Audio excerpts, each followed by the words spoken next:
हाँ जी दोस्तों, मोदी जी पर जबरदस्त प्रहार यानी सेना और सैनिकों को लेकर, खासकर अग्निवीरों को लेकर, सेना में कटौती को लेकर, और कहा कि सेना के अंदर जितने कंटेनमेंट बोर्ड थे आपने अडानी अंबानी को दे दी। यानी तमाम सारे आरोप लग रहे हैं। मोदी साहब ने अपने साथी अडानी अंबानी और बहुत तरह के पूंजीपतियों का फायदा करने का काम किया है। फौज थी उसको कमजोर करने का काम किया है। अब बात आती है, क्या अग्निवीर स्कीम में कोई बदलाव होगा?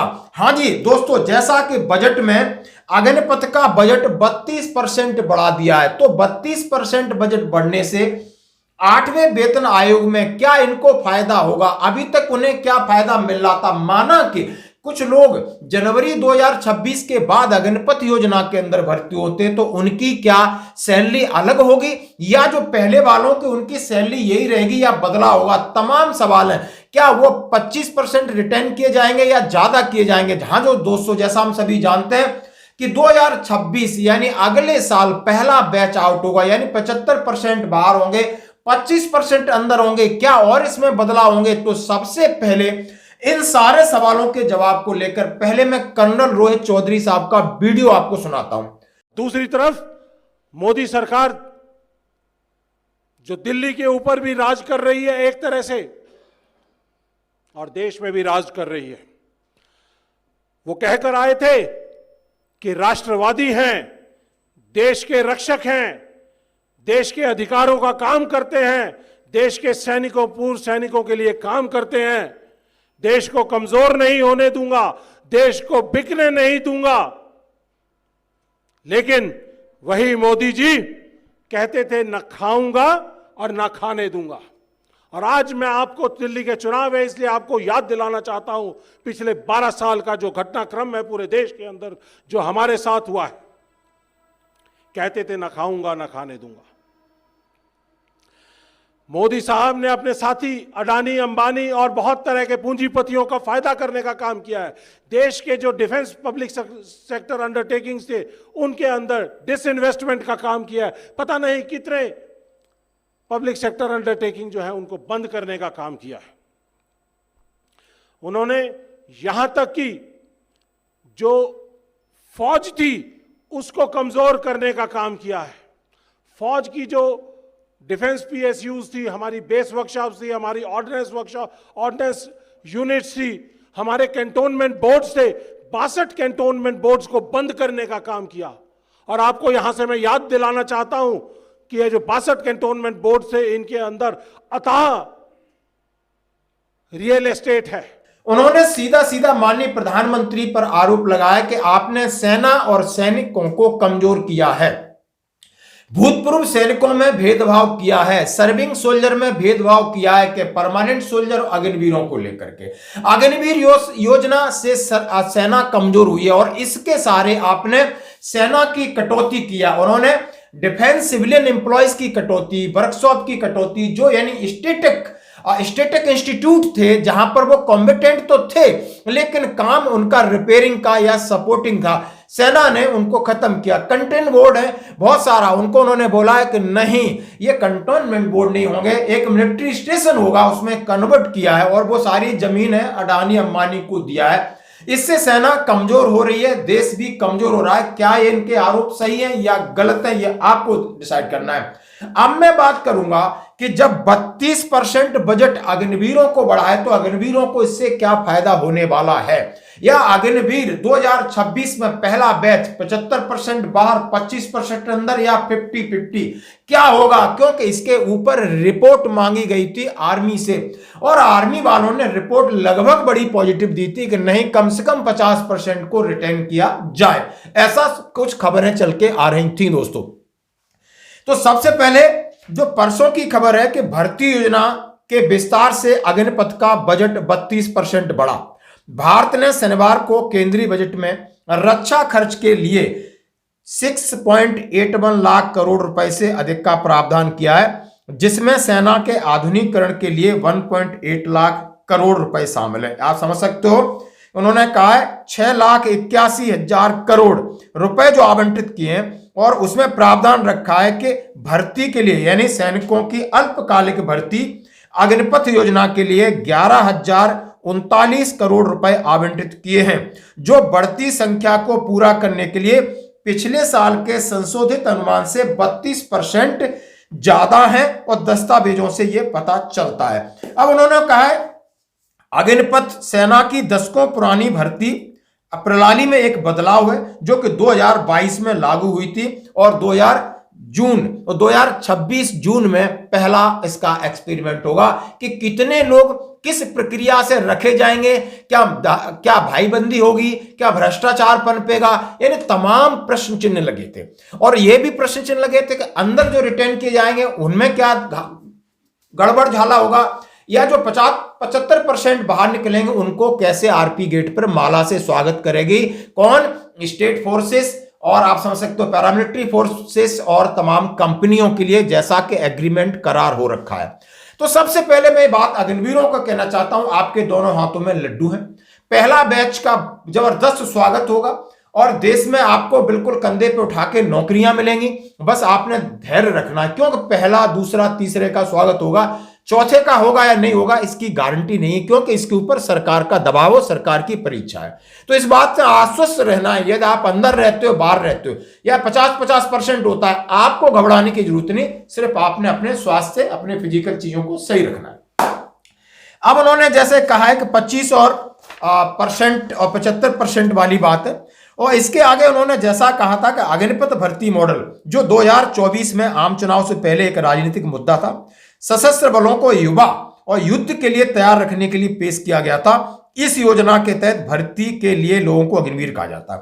जैसा कि हवाला दिया गया कि एक राजनीतिक मुद्दा यह था कि यानी सेना की एवरेज आयु को कम करना, और उन्होंने बोला हाई एल्टीट्यूड वगैरह ऐसे बहुत सारी लो मेडिकल कैटेगरी वाली प्रॉब्लम्स आती है जब आगे फॉरवर्ड एरिया में जाना है, इसके लिए उन्होंने यंग ब्लड चाहिए और यंग ब्लड के लिए अग्निपथ योजना, और साथ ही साथ सबको पता है कि यानी जो पेंशन बजट है उसको कम करने के लिए ये थी। अब ये कितनी कारगर सिद्ध होती है इसके ऊपर अभी भी एक्सपेरिमेंटल मोड पे है, भले कोई इसको कहे कि बहुत अच्छी है या बहुत खराब है, हम दोनों चीजों को बिल्कुल डिनाई करते हैं, ये बिल्कुल इसके अंडर ऑब्जर्वेशन है। सेना के अधिकारी लगातार अपनी फीडबैक और रिपोर्ट दे रहे हैं और इस पर लगातार सुधार किया जा रहा है। तमाम तरीके के भेदभाव के आरोप लग रहे हैं, जैसा कि हम और आप सभी जानते हैं कि अग्निवीरों को शहीद के दर्जे वाली बात हो, अग्निवीरों को परमानेंट करने वाली बात हो, अग्निवीरों को मुआवजा देने वाली बात हो। तो अब इस पे आते हैं कि 8वें वेतन आयोग आने वाला है और इसी साल बजट में 32% बढ़ोतरी हुई है। तो अग्निवीरों को आखिर मिल क्या रहा था? जैसे हम सभी जानते हैं एक अग्निवीर जो 7th पे सीपीसी की प्रक्रिया में भर्ती हो गया है, अब उसके लिए जो उन्होंने पैसे का खाका तैयार किया है, लगभग वो आपके सामने रख रहा हूं। पहले साल में उसे 30,000 रुपए महीना मिलेगा। कितना मिलेगा?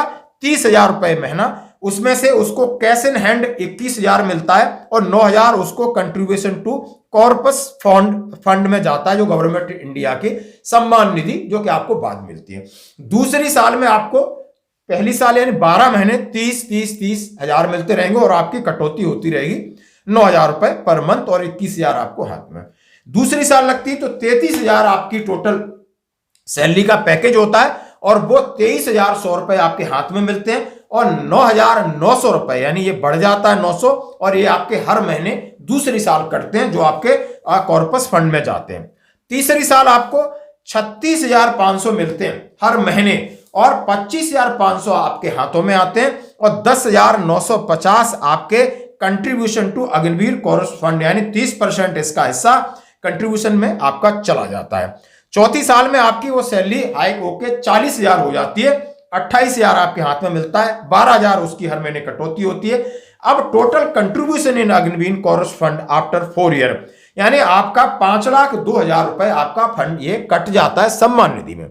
अब जब आप बाहर आते हो 4 साल के बाद तो 11,71,000 सेवा निधि पैकेज आपको मिलता है, including interest accumulated on the above amount as per applicable interest rate would also be paid. अब इसके साथ आपको जो भी चीजें हैं दोस्तों, अभी 3 कंडीशन होती है कि एक अग्निवीर है वो सर्विस कर रहा है 4 साल बाद बाहर आए, एक अग्निवीर वहां पर डिसेबल हो जाता है तो उसके क्या फायदे, एक अग्निवीर वीर गति को प्राप्त हो जाता है तो उसके भी आप फायदे। यानी तमाम चीजों का आपके अकाउंट का ही इतना बड़ा एमओयू साइन हुआ है, इंश्योरेंस साइन हुआ है जो कि लगभग 48 लाख का इंश्योरेंस है, वेलफेयर का 44 यानी करोड़ों का इंश्योरेंस है और सरकार भी आपको पैसे देगी।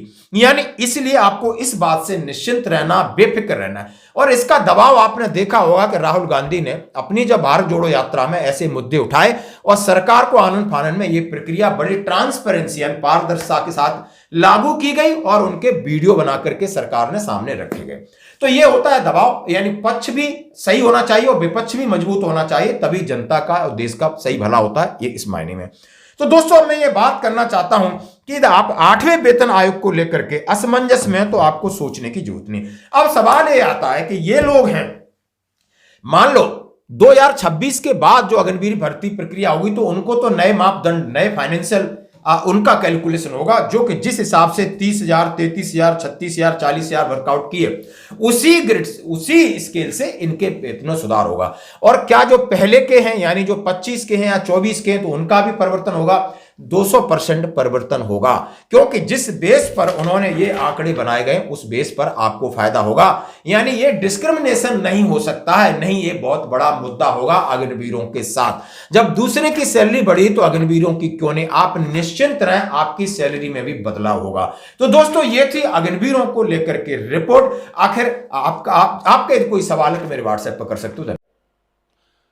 अयोध्या के अंदर, सिर्फ अयोध्या के अंदर 10,000 एकड़ से ज्यादा जमीन मोदी साहब ने अपने पूंजीपति साथियों को, जिसमें अडानी जी भी शामिल हैं और भी कई पूंजीपति शामिल हैं, जिनको देने का काम किया है। 10,000 एकड़ सिर्फ एक अयोध्या का जो कैंटोनमेंट बोर्ड था उसकी जमीन देने का काम किया है।